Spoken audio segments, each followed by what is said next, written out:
हरिः ओम् श्रीगुरुभ्यो नमः। हरिः ओम्। ॐ नमो भगवते स्वामी निर्भयानन्दाय। ॐ नमो भगवते स्वामी अचल परिपूर्णानन्दाय। हरिः ओम्। गुरुर्ब्रह्मा गुरुर्विष्णुः गुरुर्देवो महेश्वरः गुरुः साक्षात् परं ब्रह्म तस्मै श्रीगुरवे नमः।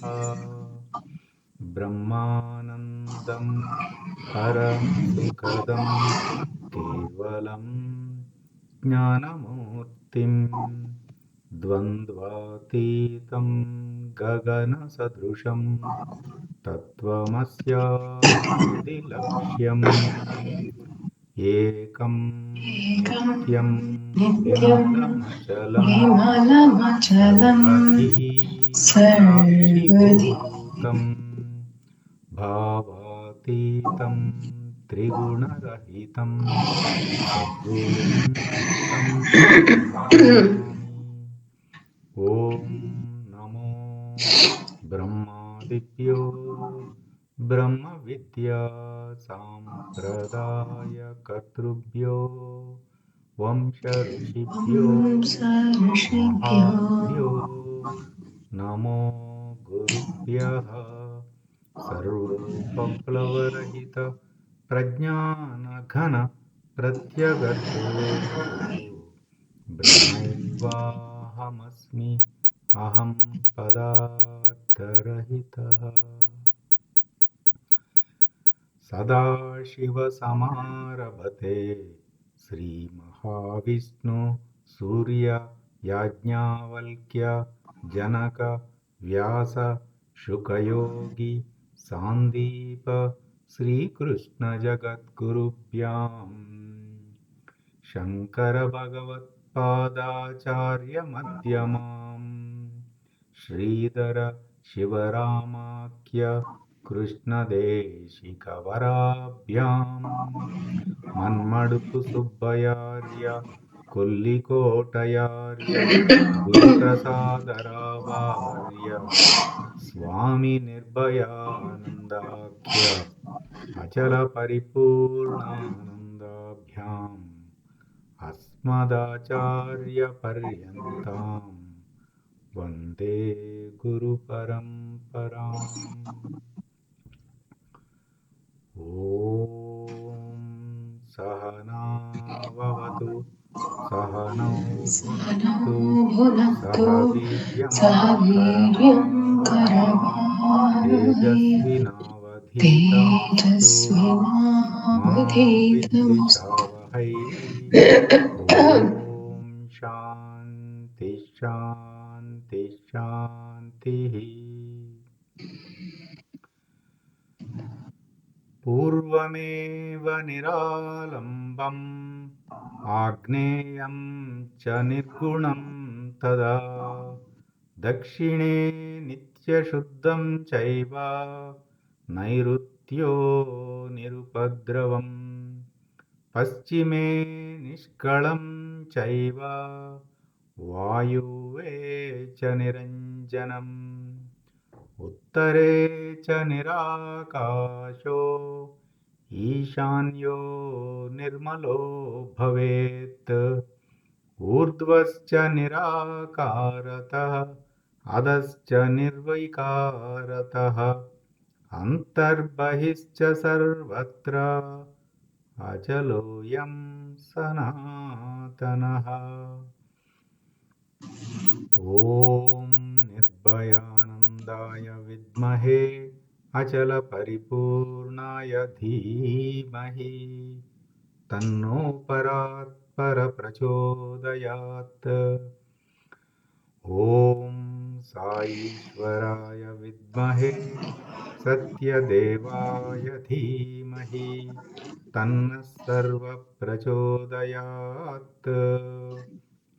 ॐ नमः स्कन्दाय विद्महे ఋషి సాక్షాత్ ధీమహి తన్నో రమణ ప్రచోదయాత్. ఓం తత్పురుషాయ విద్మహే మహాదేవాయ ధీమహి తన్నో రుద్ర ప్రచోదయాత్. ఓం సద్గురురూపాయ విద్మహే జ్ఞానబోధామృతాయ ధీమహి తన్నో శ్రీ విద్యాసాగర ప్రచోదయాత్. ఓం స్వాత్మానందాయ విద్మహే అచల పరిపూర్ణానందాయ ధీమహి తన్నో దేశికేంద్ర ప్రచోదయాత్. హరి ఓం శ్రీ గురుభ్యో నమః. హరి ఓం.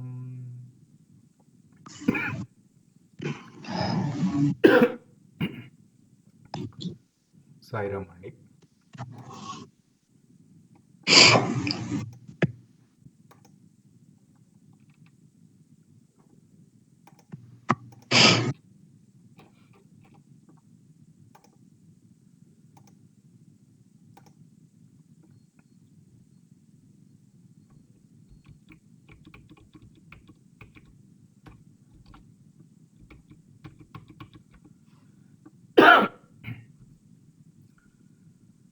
అవిరోధితయా కర్మ నా విద్యాం వినివర్తయేత్. విద్యా విద్యాం నిహంత్యేవ తేజస్తిమిర సంగవత్. ఈ శ్లోకంలో మనం కొంతవరకు మనము చూసాము. ఎక్కడి వరకు చూసాము? మొదటి గురువాక్యము. ఇది అందరికీ అర్థమైంది కదండి.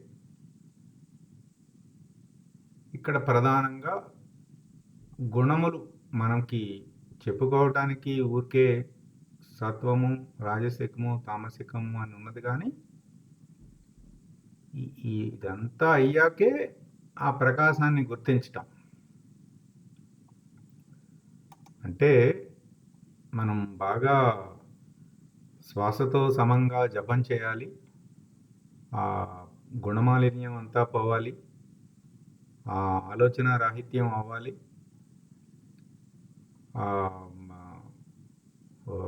వృత్తి శూన్యం అవ్వాలి. చిత్తవృత్తులు శూన్యం అవ్వాలి. వాసనారాహిత్యం ఇవన్నీ అయ్యాకే కదా, అప్పుడే కదా జ్ఞాత దగ్గరికి చేరేది. అందుచేత మనము సాధన క్రమంగా చేసుకుంటూ వెళ్ళాలి. మనకి ఒక గురువాక్యంలోనే 3 గుణాలు. ఎందుకంటే నిర్ణయ వాక్యాలు మాత్రమే చెప్పుకుంటున్నాం ఇక్కడ మనం.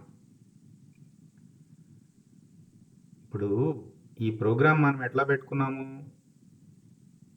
ఆత్మబోధ గురువాక్య మననం అంటే శ్రవణము.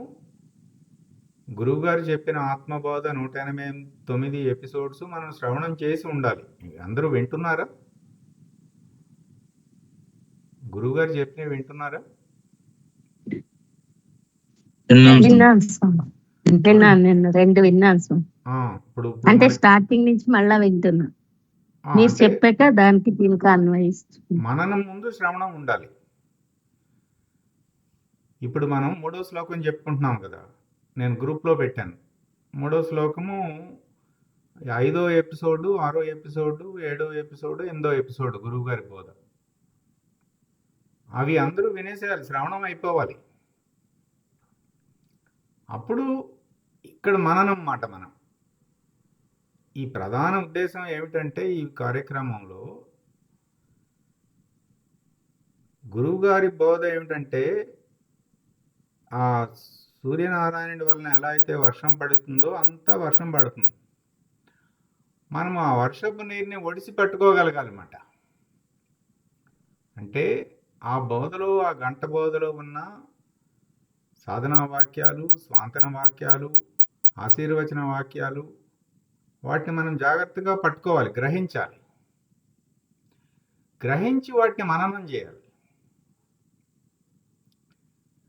ఆ మననం చేసింది మళ్ళీ మనం నిక్షిప్తం అవ్వాలి, మనలో భాగం అయిపోవాలి, మన రక్తంలో జీర్ణం అయిపోవాలి. అది శ్రవణ మనన నిధిధ్యాస. అందుకొరకు మనకి ఈ ప్రోగ్రాం. అంచేత మీరు శ్రవణం చేయలేదనుకోండి, ఈ మననము ఉపయోగపడుతుంది కానీ శ్రవణం చేసిన తర్వాత చేసే మననం అంత ఉపయోగపడదు. అంచేత అందరూ తప్పకుండా ఎప్పటికప్పుడు నేను చెప్తున్నాను కదా, ముందు ఆ శ్రవణం కంప్లీట్ చేసేసుకోవాలి. 5, 6, 7, 8 ఈ 3వ శ్లోకం అవన్నీ వినేసేయాలి. ఎందుకంటే మనము ఈ ఈ సెషన్లో మనము ఏది మనం మననం చేసి నిక్షిప్తం చేసుకోవాలో అదే ప్రస్తావించుకుంటున్నాం, మొత్తం ప్రస్తావించుకోవట్లేదు. అది ఒకసారి మననం చేసుకుంటున్నాం మనం, ఎందుకంటే ఇది పట్టుకోవాలి. మిగతావన్నీ ఏంటంటే అర్థం కావటం కోసం చెప్పినవి. ఇదేంటి ఒక రకంగా ఇది మనము ముఖ్యమైన పాయింట్స్, నోట్స్ మాట. ఇవి పట్టుకుని నిక్షిప్తం చేసుకోవాలి. సరే, ఇప్పుడు మనము ఎక్కడి వరకు చూసాము?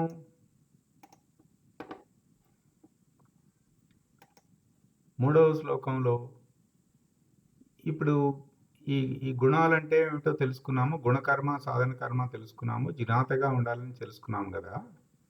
ఇక ఇప్పుడు రెండవ గురువాక్యం, ఇది ఆత్మబోధ. ఈ మూలం అని ఉంది చూడండి. మూలం అనే దాంట్లో ఏ ఆత్మబోధ ఎపిసోడ్ గురువు గారు చెప్పారో ఉంటుందన్నమాట. సో ఈ మూలం అని ఉన్న దాంట్లో అది శ్రవణం చేసేయాలి. శ్రవణం చేసిన తర్వాతే ఈ మననం తరగతి. ఈ మననం తర్వాత అది మనలో జీర్ణం అయిపోవాలి, నిక్షిప్తం అవ్వాలన్నమాట. నిక్షిప్తం అవ్వాలంటే ఆ నిధిధ్యాస, అది మన నిత్య జీవితంలో ఆచరణ, అనుభవము, దర్శనము, నిర్ణయము, అది ఇది క్రమము. శ్రవణ మనన నిధిధ్యాస. నేను శ్రవణ మనన నిధిధ్యాస అది కూడా పెట్టానండి గ్రూప్లో. ఈ అది కూడా చూడండి. మనము వీలైతే ఎప్పుడైనా దాని మీద కూడా మనము చూసుకుందాం ఆ గురువాక్యం. ఇక ఇక్కడ జాగ్రత్తగా గమనిస్తే ఈ గురువాక్యంలో మనకి ఉనికి, వ్యవహారం ముందే చెప్పుకున్నాం. అయితే ఎక్కడికక్కడ వెడగొట్టి ఎందుకు చెప్తారంటే బాగా అర్థం కావటం కోసం చెప్తారు. చెప్పిందే చెప్తారు, అర్థమయ్యే వరకు చెప్తూ ఉంటారన్నమాట. రకరకాలుగా చెప్తారు. ఎందుకంటే భాషానికి అందనిది కదా ఉనికి. ఉనికి భాషకి యువతల, భాషకి అవతల.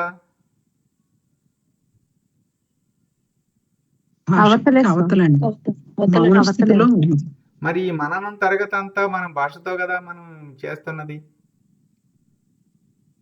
దానిని గుర్తించడానికి, ఉనికిగా ఉండటానికి. అంత సైన్ బోర్డు, ఎవరో బోర్డు అంతే.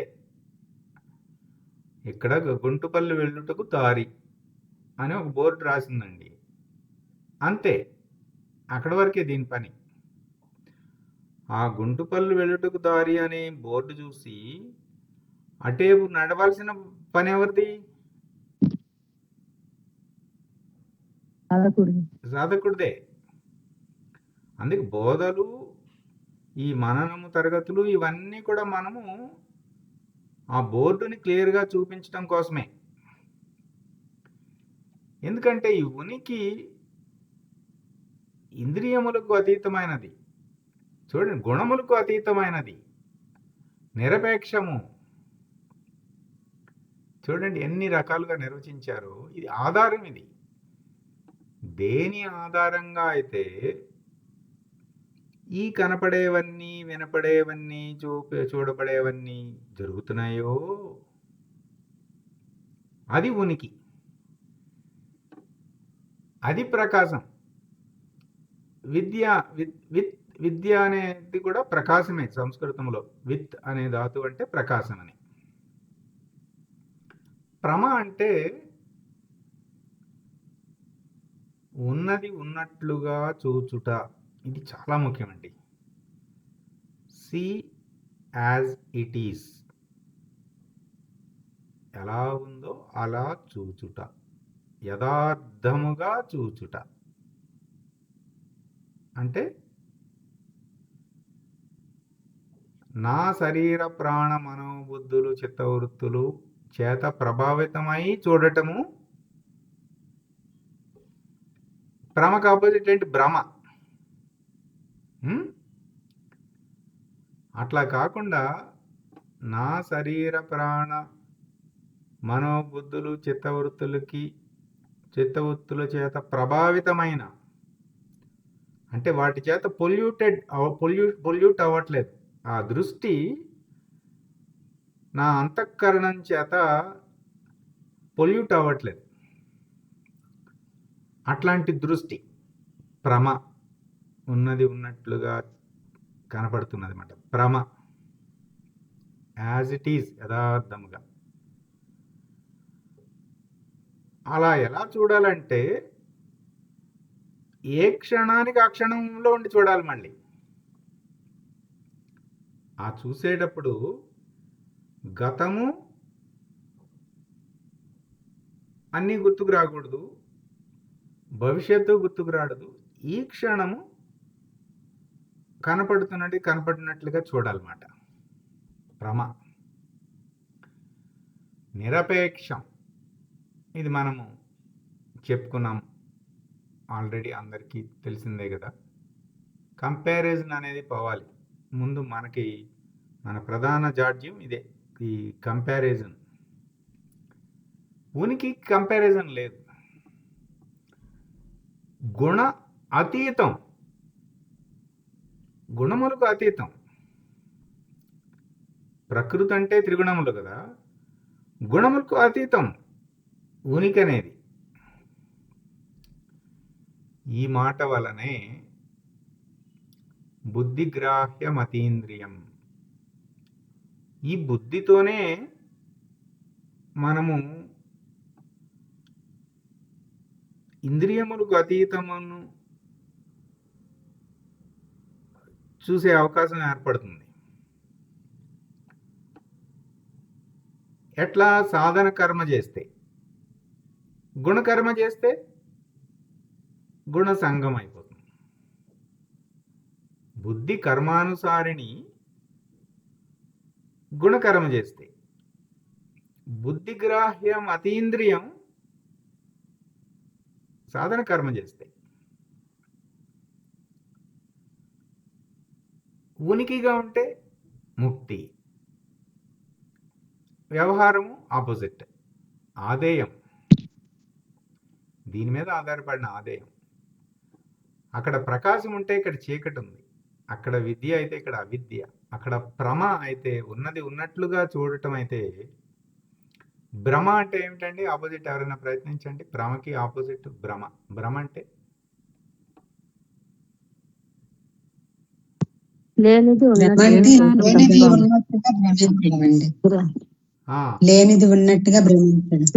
ఉన్నట్టుగా కనిపించడం. అంటే సత్యమైన జగత్తు లేదని అసత్యమైన ప్రపంచాన్ని, శరీరాన్ని చూపెడుతోంది. అంటే ఉన్న అగ్ని కనపడటం లేదు. ఎందుకని? దాని మీద ఈ ఇష్టాలు చిత్తవృత్తులు అన్ని వేసేసాం కదా, కట్టెలు వేసేసాము. లేని పోగ కనపడుతుంది. అంటే రెండు దోషాలు ఉన్నాయన్నమాట ఇక్కడ. ఒకటేమో ఉన్నదాన్ని ఉన్నట్లుగా చూడలేకపోవటమేమో మొదటి దోషం అయితే, అసలు అక్కడ లేని కనపడటం రెండో దోషం.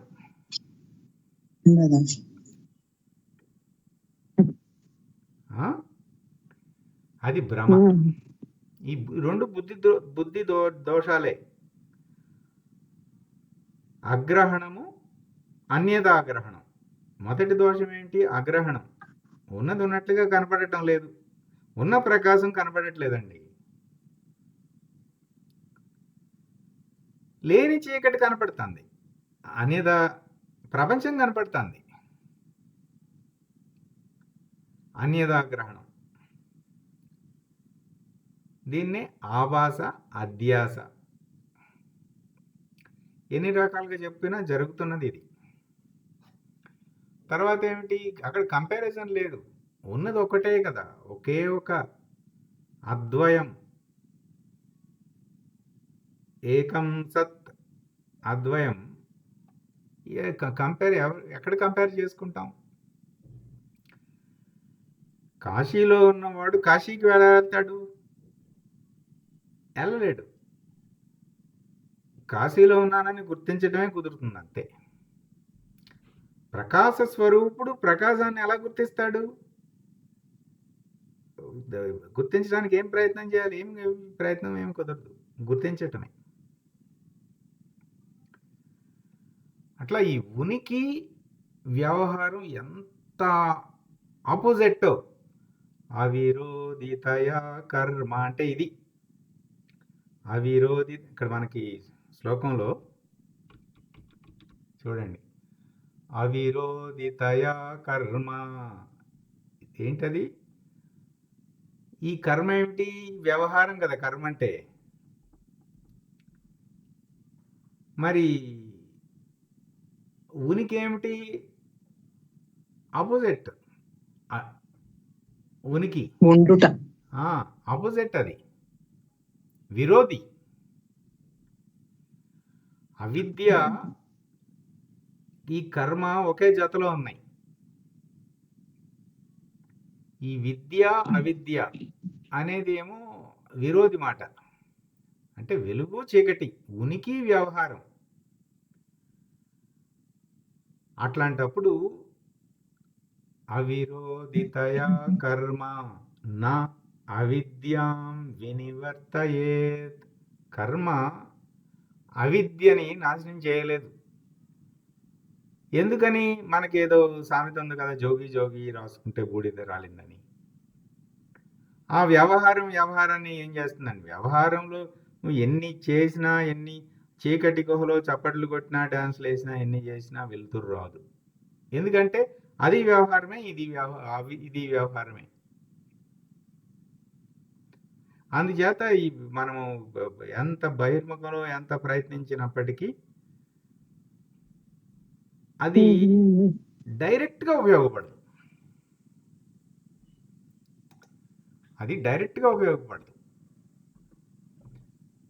కానీ మనం చేయాలా వద్దా? చేయాలి. ఎందుకు? అవిద్యను నాశనం చేసుకోవాలంటే విద్యతోటి ప్రయత్నం చేయాలి.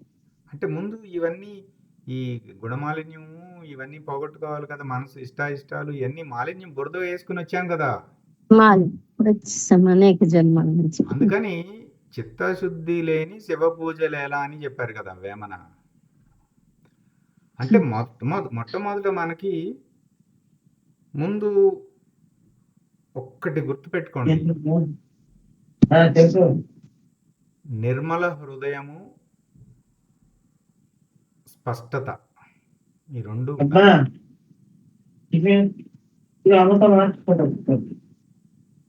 అంటే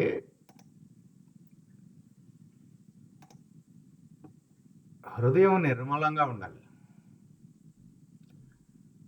ద్వంద్వాతీతమై ఉండాలి. మనం ద్వంద్వాలన్నీ చెప్పేసుకున్నాం 2వ శ్లోకంలోని.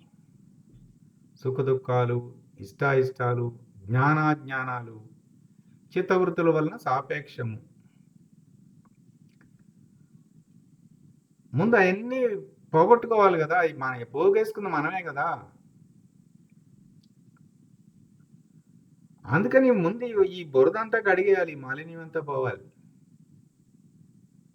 అప్పుడు ఆ నిర్మలమైన మానస సరోవరమునందే ప్రకాశించు ఈశ్వరుడు దర్శనం అవుతాడు కదా. అందుకని మొట్టమొదటి మనం చేయాల్సింది ఏంటి? క్లీనింగ్ జాబ్ చేయాలి. మనం కడగటం మొదలు పెట్టాలి. ఇక ఎంత కాలం కడగాలంటే ఎంత ఎక్కువ రంగు పూసుకున్నామో అంత ఎక్కువ కడగాలి.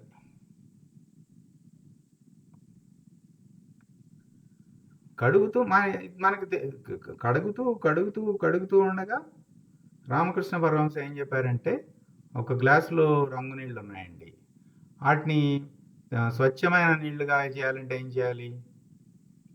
మంచినీళ్ళు పోస్తూ ఉండు. మెల్లగా రంగు పోతుంది పోతుంది పోతుంది, కొంతకాలానికి అవుతుంది. ఎంతకాలం అంటే మనం ఇప్పుడు ఎవరు ఎంత రంగు పోసుకున్నారో అంత. మరి ఇప్పుడు కంపారిజన్ ఉండొచ్చా? మరి ఒకరేమో ఎంతో ఎక్కువ బురద అంటుకుని ఉండవచ్చు, లేదు అంటుకున్న బురదని కొన్ని వందల జన్మల నుండి సాధన చేసేసి ప్రక్షాళన చేసేసుకుని ఉన్నవారు అయి ఉండవచ్చు. వారి మాలిన్యము, వారి సాధనతో వాళ్ళ ప్రక్షాళనము మనకు తెలియదు. అందుకని మనము సాధకులు అనే వాళ్ళము ఈ సాపేక్షము, ఈ కంపారిజన్ నుంచి పక్కకు వచ్చేసేయాలి. ఇక మనకి కంపారిజన్ కుదరదు. ఒకవేళ కంపారిజన్ చేసుకోవాలంటే నిన్నటి నేను, ఇవాళ నేను.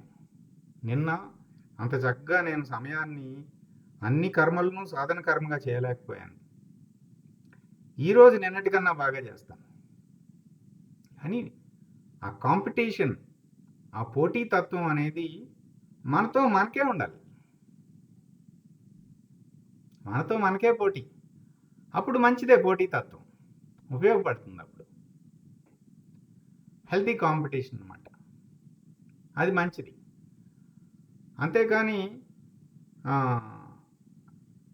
సాపేక్షత ఉండకూడదు అన్నమాట. అందుకని మనం ఎన్ని చెప్పుకున్నా మనం బాగా గుర్తుపెట్టుకోవాల్సింది, జపము బాగా చేయాలండి శ్వాసతో సమంగా. మనం ఎన్ని మాటలు చెప్పుకున్నా మాటలే.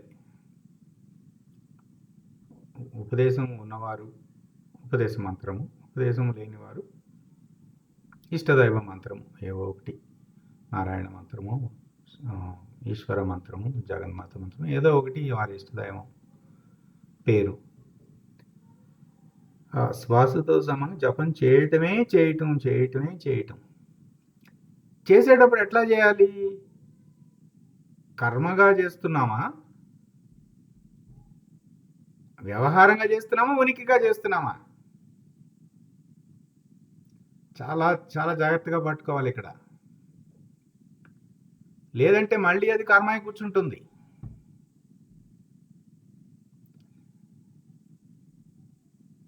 సత్కర్మలు, గుడికి వెళ్ళామండి, గుళ్ళో కనిపిస్తున్నాడు, కనిపించి కనపడకుండా ఉన్నాడు. ఎందుకంటే చాలామంది రద్దీ ఎక్కువ ఉంది, భక్తుల రద్దీ, పూర్తిగా కనపడటం లేదు. ఒక్కోసారి కనిపిస్తున్నాడు, ఎవరో ఒకళ్ళు అడ్డొస్తున్నారు, కనపడటం లేదు, బాగా తోసుకుంటున్నారు, తొక్కిసలాట జరుగుతుంది, ఏనుగులాట అన్నీ జరుగుతున్నాయి అక్కడ. మనం కొంచెం వెనకమాల నుంచున్నాం, చూస్తున్నాం. ఏమి రావాలి అప్పుడు మనకి? ఉనికిగా చూస్తున్నప్పుడు ఏమి రావాలండి? వెళ్ళామా, దర్శనం చేసుకుని నమస్కారం చేసుకున్నామా, వచ్చామా అంటే కర్మ అయిపోయింది, కర్మ అయిపోయింది. అది అట్లా కాకుండా ఆ విగ్రహమునందు ఉన్నది ఈశ్వరుని ఉనికి, ఇక్కడ ఉన్నది హృదయమునందు ఉన్నది ఆ ఈశ్వరుని ఉనికే. ఇక్కడ ఉన్నది ఉనికే, అక్కడ ఉన్నది ఉనికే. ఈ ఉనికి, ఆ ఉనికి మధ్యలో ఒక తెరలాగా ఈ మనుషులు ఉన్నారు కదా, ఈ ప్రపంచము ఒక తెరలా, సన్నని తెరలాగా ఒక ప్రపంచం ఉంది.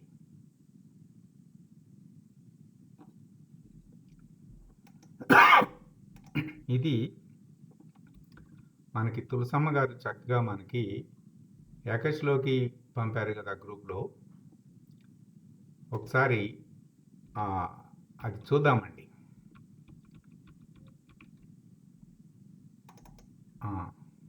ఇది స్క్రీన్ మీద కనిపిస్తుంది కదా, కనిపిస్తుందా? స్క్రీన్ మీద కనిపించట్లేదా? కనిపిస్తుంది కదా,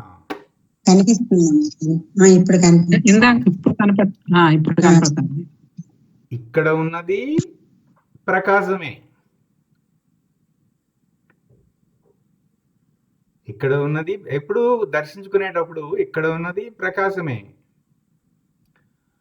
అక్కడ ఈశ్వరుని యందు ఉన్నది ఉనికి, ఉనికి ప్రకాశమే. ఇక్కడ ఉన్నది ఉనికి, అక్కడ ఉన్నది ఉనికి, ఇక్కడ ఉన్నది ప్రకాశము. ఇక్కడ ఉన్నది ప్రకాశము అని నేను తెలుసుకోవటమే చైతన్యము, తెలివి. అక్కడ ఉన్న ఉనికి, ఆ ప్రకాశము, అది తెలుసుకోవటమే చైతన్యము. ఉనికి, చైతన్యము, ప్రకాశము. ఉనికి, చైతన్యము, ప్రకాశము. ఈ మధ్యలో సన్నని తెరలాగా కనిపిస్తుంది కదా, అది దేహాభిమానం వలన ప్రపంచము తోచుచున్నది.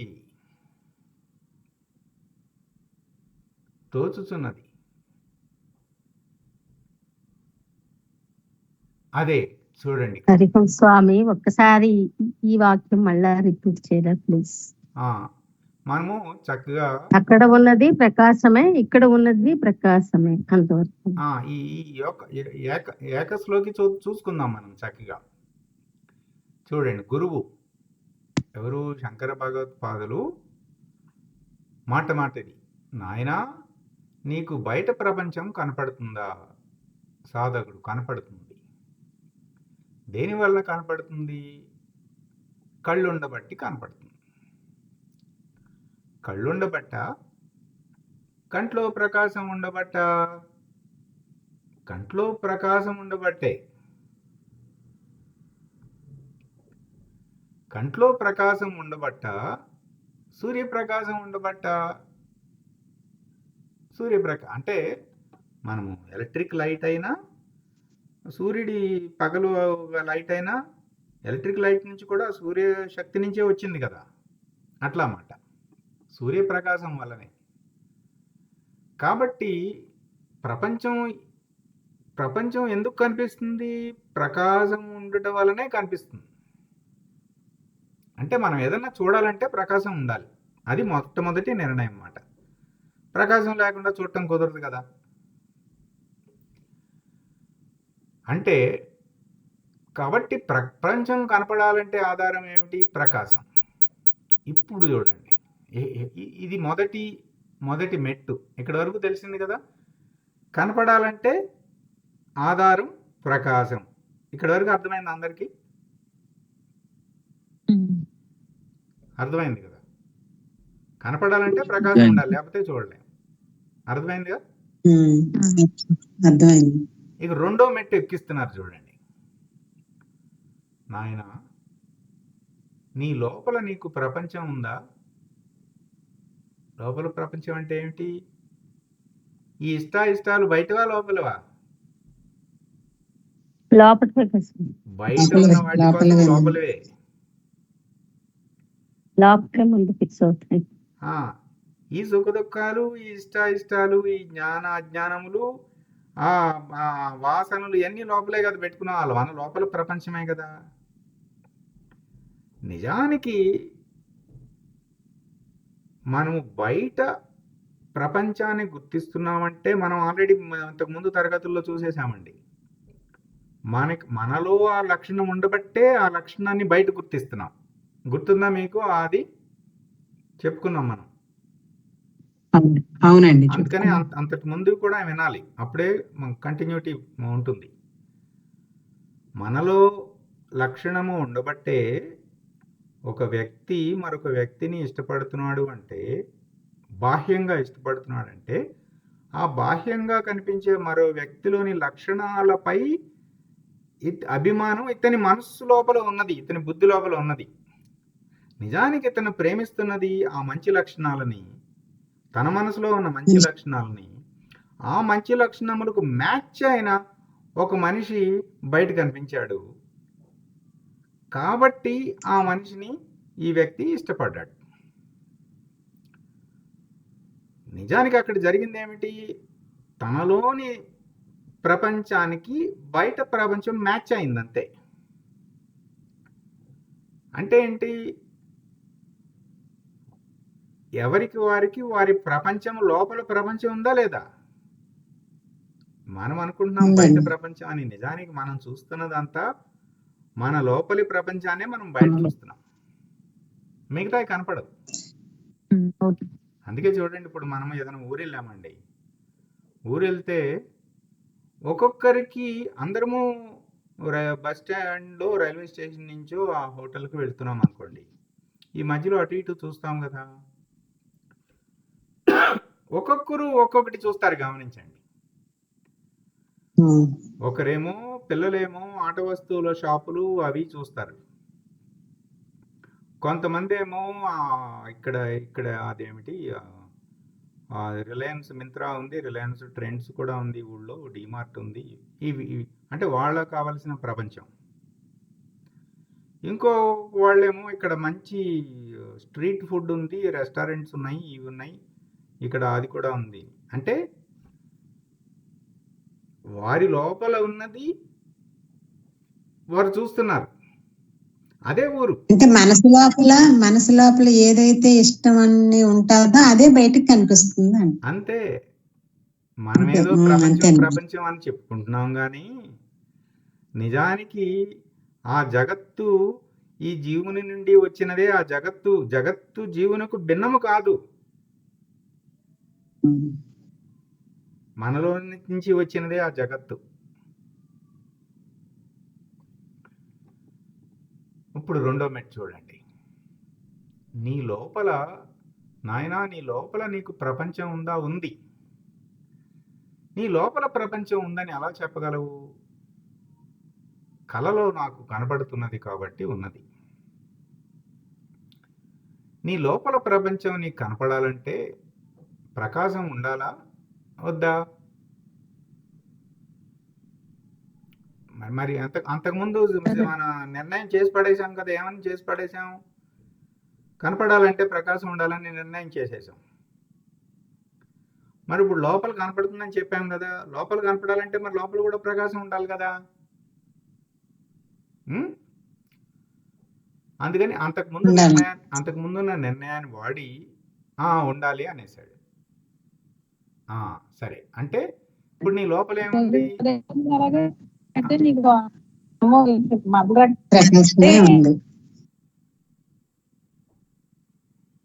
ఎవరన్నా మాట్లాడుతున్నారా?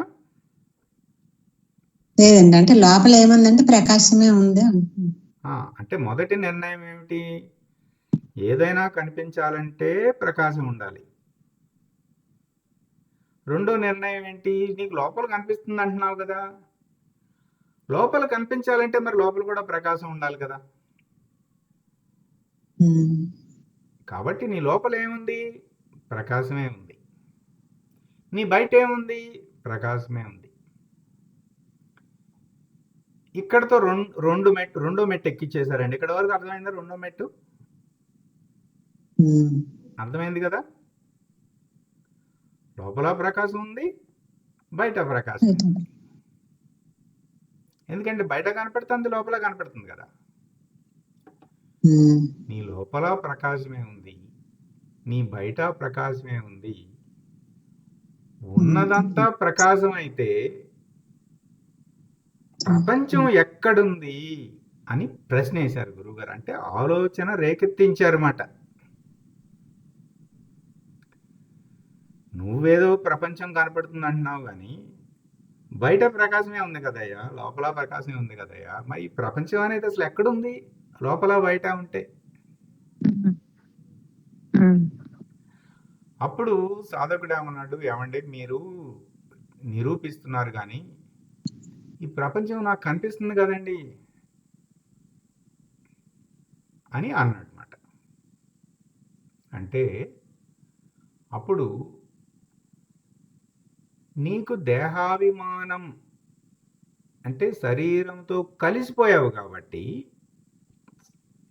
నీవు స్వయముగా ఉనికివి, నువ్వు స్వప్రకాశ స్వరూపుడివి, స్వయం జ్యోతివి. నువ్వు శరీరం ఏమిటి? ఇది వ్యవహారం కదా, ఉనికి వ్యవహారం కదా. శరీరం మన కళ్ళ ముందే చూస్తున్నాం కదండి. శరీరము కొన్ని రోజులకి నాశనం అయిపోతుంది కదా. ఇప్పుడు చైతన్యం ఇందులో నుంచి విరమించగానే 24 గంటలు కూడా ఉంచుకోరు కదా, పంపించేస్తారు. ఎవరు ఉంచుకోరు ఇంట్లో. ఎంత తొందరగా పోయి ఈ పీనుగు బయటికి ఎంత తొందరగా పోతే అంత బెటర్ అనుకుంటారు. అది పెద్ద బరువు. 24 గంటల లోపలే పంపించేస్తారు. 4 రోజులు ఉండిపోయేది, ఎప్పుడు ఉండేది కాదు. ఉనికి ఎప్పుడు ఉంటుంది, ఎప్పుడు ఉంటుంది ఉనికి. ఈ వ్యవహారం ఎప్పుడు ఉండదు. అనిత్యం ఇది, అది నిత్యం, ఇది అనిత్యం. నువ్వేం చేసావు? అనిత్యంతో కలిసిపోయి ఇది నేను అనుకుంటున్నావు. అలా అనుకుంటున్నందువలన ఎన్ని శరీరములో అన్ని ప్రపంచములు. ఈ శరీరం నాకుందన్నావు, ఆ ప్రపంచం కనిపిస్తుంది అంతే. ఏమన్నారు ఇక్కడ చాలా ముఖ్యమైన మాట వేశారు చూడండి. నీకు దేహాభిమానం ఉన్నంత వరకు ప్రపంచం ఉన్నట్లుగా తోచును అంతే. అంటే ఒకటి గుర్తుపెట్టుకోవాలండి, మనము ఎక్కడ నుంచుని మనం ఈ మాటలు మాట్లాడుకుంటున్నాము, ఈ ఆలోచనలు చేస్తున్నాము. సూర్యస్థానంలో, ప్రకాశ స్థానంలో, ఉనికి స్థానంలో నుంచుని మనం మాట్లాడుకుంటే ఉన్నదంతా ప్రకాశమే. శాంతం కిందకు వచ్చేసి ఎక్కడి నుంచి? జ్ఞాత స్థానం నుంచి కిందకు వచ్చేసేసి బుద్ధి, మనసు, ప్రాణము, ఈ శరీరం, దేహం వరకు వచ్చేసేసి ఉంటే ఒప్పుకోం. అది ఉంది కదండి, లేదంటారేంటి? ఎదిగో శరీరాలు, ప్రపంచాలు, వ్యవహారాలు, లాభ నష్టాలు, కష్టాలు అన్నీ ఉన్నాయి కదండి. అంటే నీకు దేహాభిమానం ఉన్నంత వరకు ఉంటుంది. ఒకవేళ నువ్వు నాకు దేహాభిమానం లేదండి, ఏమీ లేదండి, నాకేమీ అభిమానం లేదండి లేదన్నామంటే నీకు లోపల బయట ప్రకాశం కనపడాలి. నీకు ప్రకాశం కనపడుతుంది లేదంటే నీకు దేహాభిమానం ఉందని. మనం ఎంత చెప్పుకోవడానికి, ఎంత మనల్ని మనం సమర్థించుకున్నా మనకి ప్రకాశం కనిపించడం లేదంటే మనకి దేహాభిమానం ఉందని అక్కడ. అటు ప్రకాశమే, ఇటు ప్రకాశమే, మధ్యలో సన్నని తెర ఈ దేహం. ఆ తెర నుండి ప్రకాశం లోపలికి వస్తుంది, బయటకు వెళ్తుంది. ప్రకాశానికి ఏమీ ఆవరణ లేదు. బయటికి వెళ్తుంది, లోపలికి వస్తుంది, రెండు ఒకటే ప్రకాశం. ప్రకాశానికి ఏమి నేను లోపల ప్రకాశాన్ని, అది బయట ప్రకాశం అని ఏమి లేదు. గుళ్ళోకి వెళ్ళామండి, అక్కడ ఈశ్వరుని ఉనికి, ఇక్కడ ఈశ్వరుని ఉనికి ఒక్కటే. ఈశ్వరుడికి ఆ భేదం లేదు, మనలో ఉన్న ప్రకాశానికి కూడా ఆ భేదం లేదు. ఆ ఉనికి రెండు కలిసే ఉన్నాయి, ఒక్కటిగానే ఉన్నాయి. కానీ ఈ దేహాభిమానం చేత వేరువేరుగా తోచుచున్నది. ముఖ్య ప్రాణము నీలో ప్రకాశ రూపంలో ఉంది.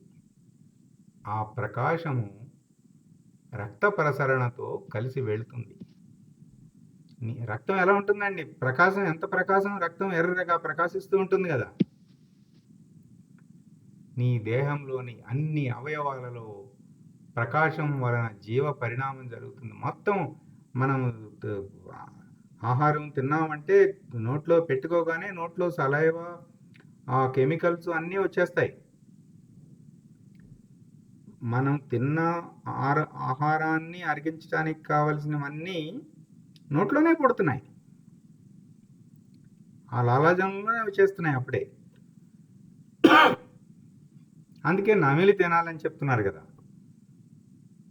వచ్చేసేసి ఆ లోపలికి వచ్చేసి అందులోనన్నీ మళ్ళీ ఆ సారాన్నంతి గ్రహించి వాటిని మొత్తము ఆ వ్యానవాయువు మొత్తం వ్యాపనం చేసి ఆ ప్రాణవాయువులు, ఉప ప్రాణవాయువులు అవన్నీ, అదంతా క్రియ అంతా జరిగిపోతుంది కదా, ప్రకాశం వలన కదా, జీవ పరిణామం జరుగుతుంది కదా. నీ లోపలి ప్రకాశము ఆదేయం. ఇప్పుడు వేశారండి చూడండి ఈ మాట. నీ లోపలి ప్రకాశము ఆదేయము, సూర్యప్రకాశము, సూర్యనారాయణుడు ఉన్నాడు కదా, గురుసత్తా ఉన్నది కదా, ఆ గురుసత్తా నీ లోపల ప్రకాశానికి ఆధారం. మనం ఇన్ని మాటలు చెప్పుకుంటున్నాము కదండి. ఎవరు అండి ఈ మాటలు? ఆ గురుదేవుల నోటి నుంచి వచ్చిన మాటలే కదా. ఎవరు ఎన్ని చెప్పినా వ్యాసోచ్చిష్టం కదండి. వ్యాసుల వారి ఎంగిలి ఎన్ని చెప్పినా సరే, ఎందుకంటే వారి నోటెమటి నుంచి వచ్చినవి వేదాలు మొత్తం. మనం ఎన్ని ఇష్టం అంటారు.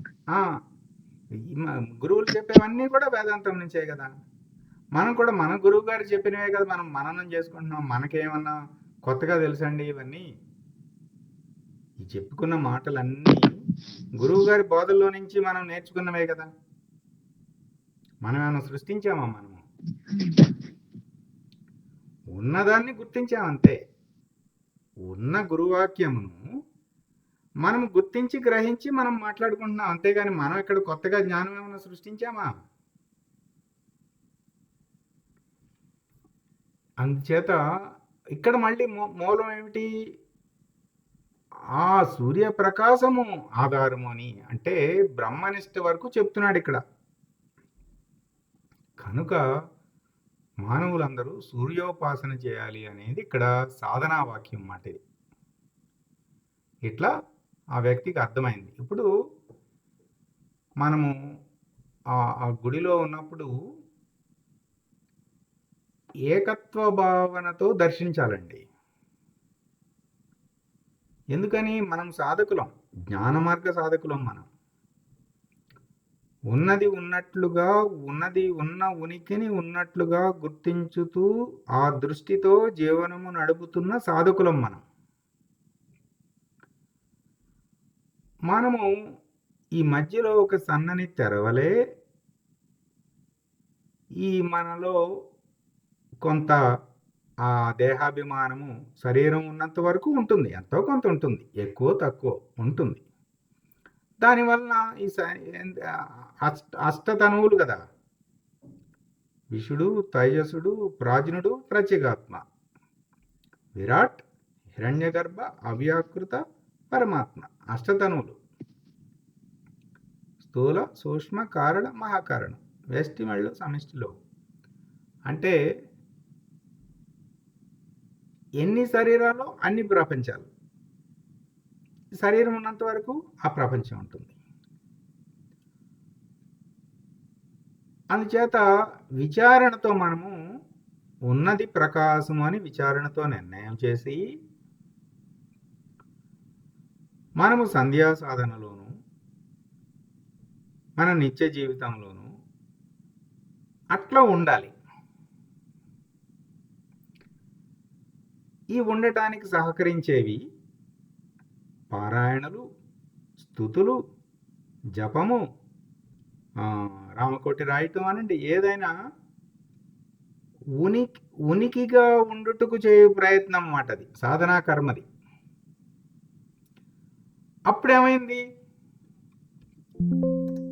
అప్పుడేమైందండి?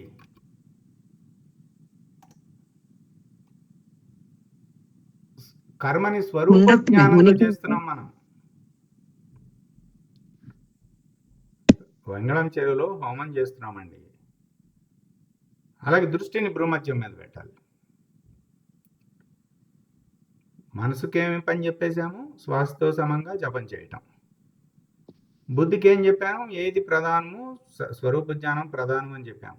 చిత్తవృత్తులకు ఏమిచ్చాము? ఈశ్వర సాక్షాత్కారం అనే దృష్టి పెట్టాము. అప్పుడు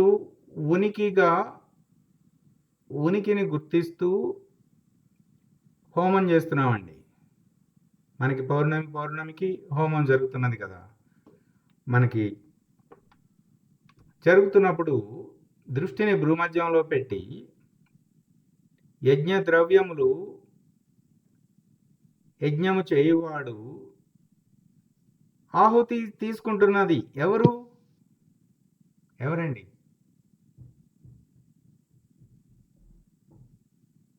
బ్రహ్మమే. ఎవరండి? బ్రహ్మమే కదండి. అగ్నిహోత్రుడుగా బ్రహ్మమే కదా స్వామి, అంతటా సూర్యుడు. ఉనికి అంతే. ఓకే, అక్కడికి వెళ్ళాలి. ఉనికి. మళ్ళీ మనం నామరూపాలు నిన్నే చెప్పుకున్నాం. మనం నామరూపాలతో మాట్లాడుకోకూడదని. సచ్చిత్ ఆనందము చేయువాడు సచ్చితానందము. ఆ యజ్ఞ ద్రవ్యము సచ్చితానందము. అది స్వీకరించువారు సచ్చితానం, ఉనికి ఉనికి ఉనికి. ఆ స్వీకరించిన వారు, ఆ దేవతలు సంతోషించి వర్షం కురిపించారు. ఆ వర్షం వలన మళ్ళీ యజ్ఞద్రవ్యములు తయారైనవి. మళ్ళీ ఆ యజ్ఞద్రవ్యములను మళ్ళీ ఇస్తున్నాము. ఇట్లా ఒక సైకిల్ మాట జరుగుతున్నది ప్రకృతిలో. అంతే కదా, మనం చేసేదంతా అదే కదండి.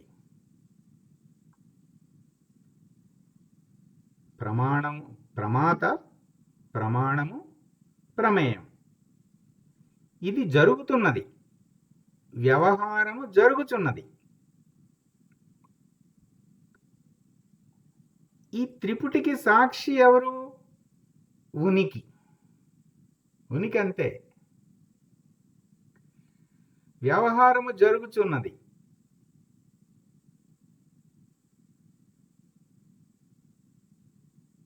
యజ్ఞము జరుగుతున్నదా, చేయబడుచున్నదా?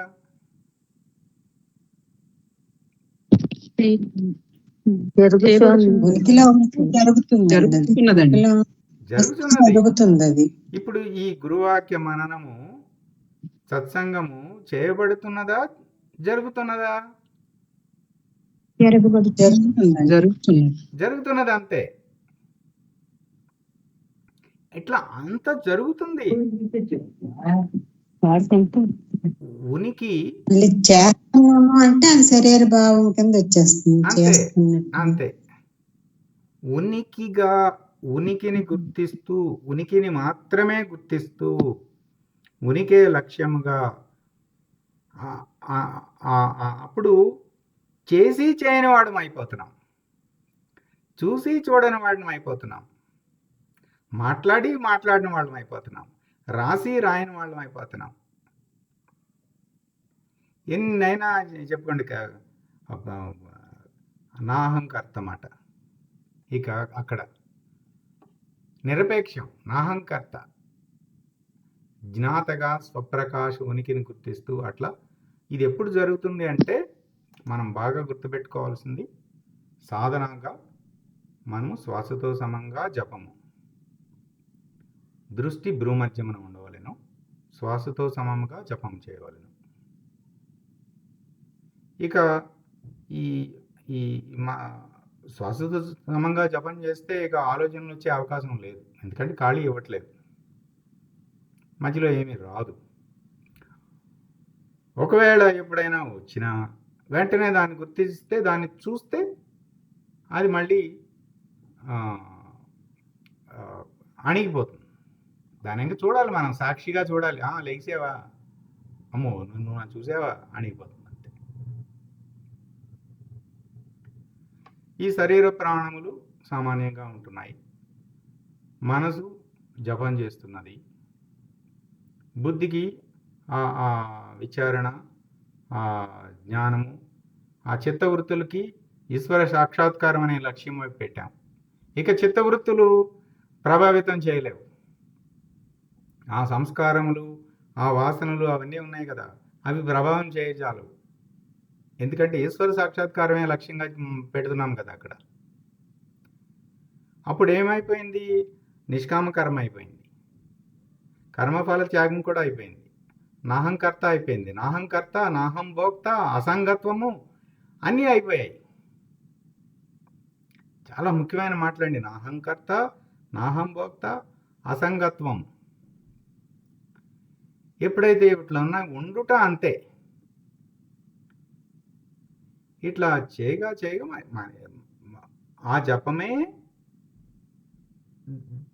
ధ్యాస, ఆ ధ్యాసే ధ్యానము, ఆ ధ్యానమే ఆ బుద్ధికి పైనున్న స్థితి. ఆ బుద్ధికి పైనున్న స్థితిలో ఇవన్నీ విలయం చెందుతాయన్నమాట, విలయం చెందుతూ ఉంటాయి.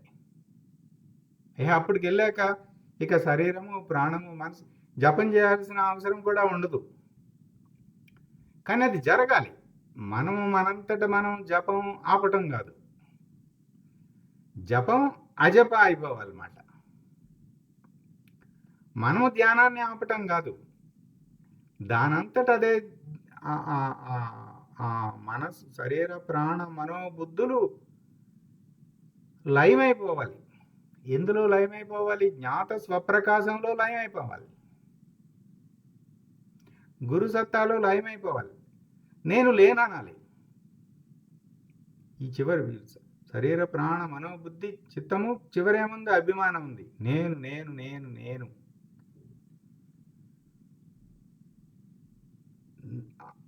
నేను లేనంటున్నాం కదా.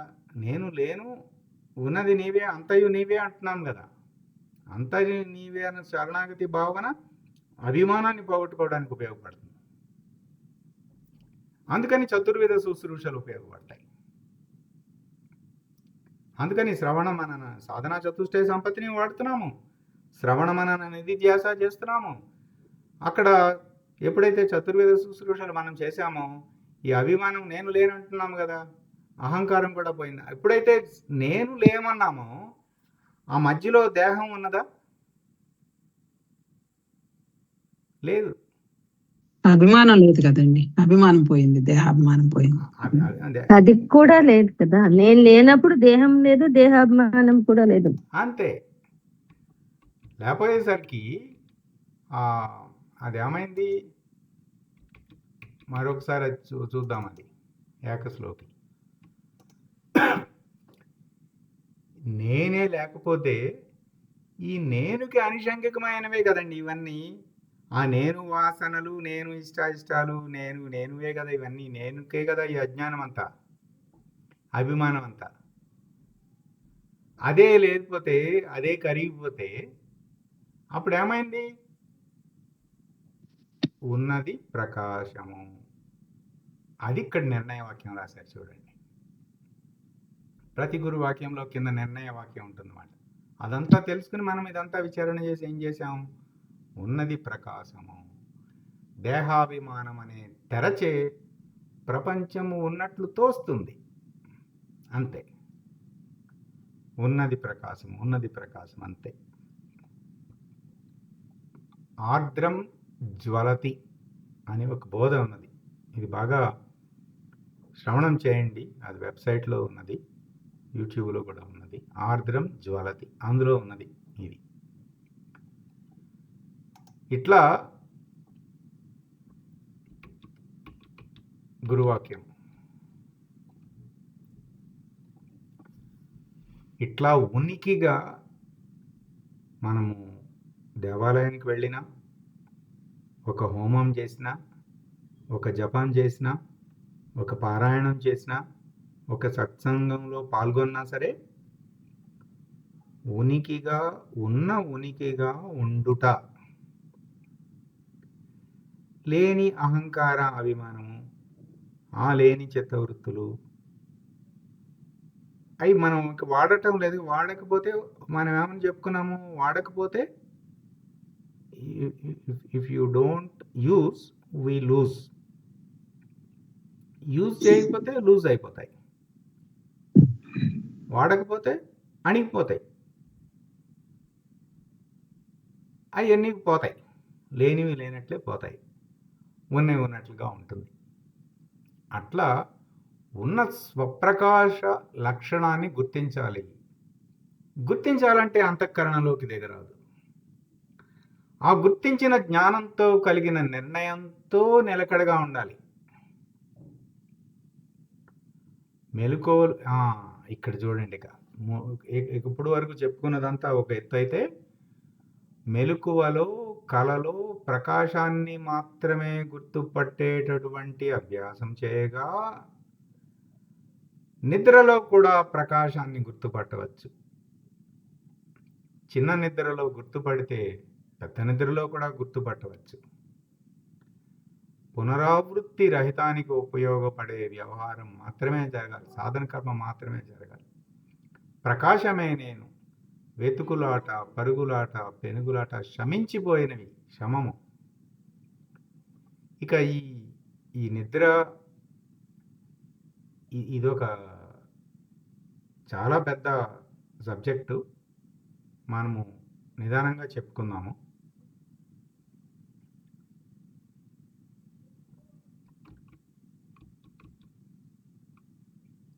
రేపు తర్వాత గురువాక్యం చెప్పుకుందామండి.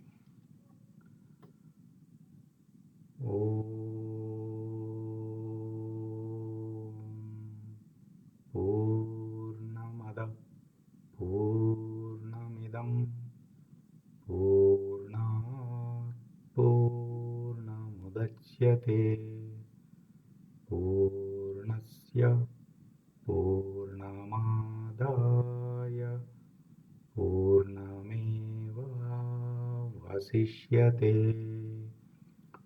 ఓం తత్సత్. ఓం శాంతి శాంతి శాంతి. హరి ఓం. శ్రీ గురుభ్యో నమః. హరి ఓం.